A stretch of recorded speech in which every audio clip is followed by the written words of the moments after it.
All it took was one question at Lindsey Graham's abortion ban press conference today to totally derail the entire thing. Say to somebody like me who found out that their son had an anomaly that would make him incompatible with life in 16 weeks.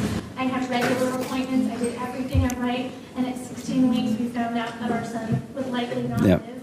When he was born, he lived for 8 days. He bled from every orifice of his body, but we were allowed to make that choice for him. Yes, ma'am. You would be robbing that choice from those women? What do you say to someone like me? Here's what I would say. The world pretty much has spoken on this issue.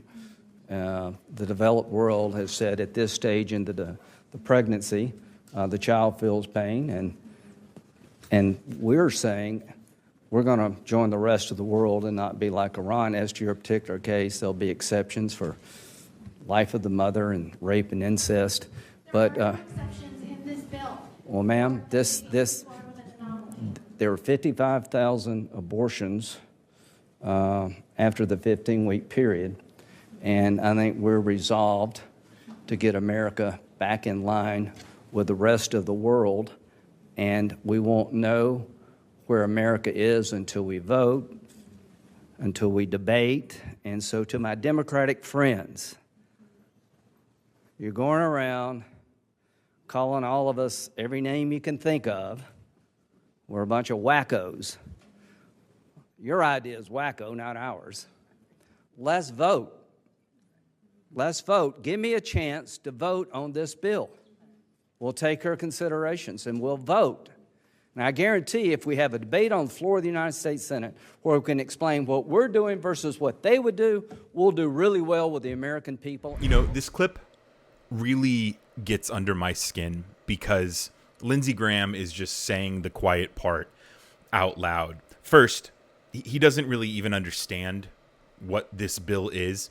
He just wants to debate it and to be able to stand up in the Senate and throw out talking points that are going to look good for Republicans in either midterm elections or general elections. Give them something to stand on. This is pure politics. It has nothing to do with the science of it, because banning abortions after 15 weeks, you're pretty much banning abortions for people who are desperately in need. In fact, possibly facing death. And for him to say, oh, well, we've got these exceptions. And for that woman who knows more about the bill than he does to say, no, you don't, Lindsey. It just goes to show you how pathetic these Republicans are. And that they're using women.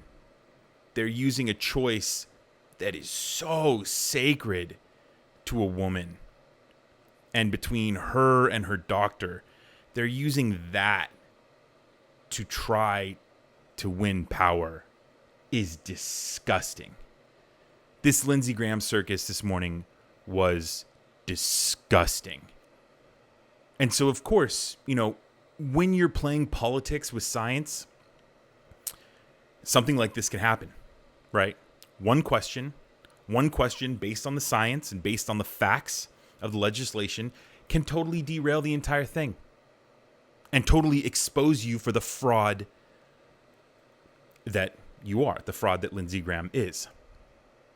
There's another moment in this press conference where Lindsey is asked why he was so keen on abortion being a states' right issue at the time when SCOTUS passed down their repeal of Roe, and now he wants this federal ban. And of course, Lindsey blames the Democrats.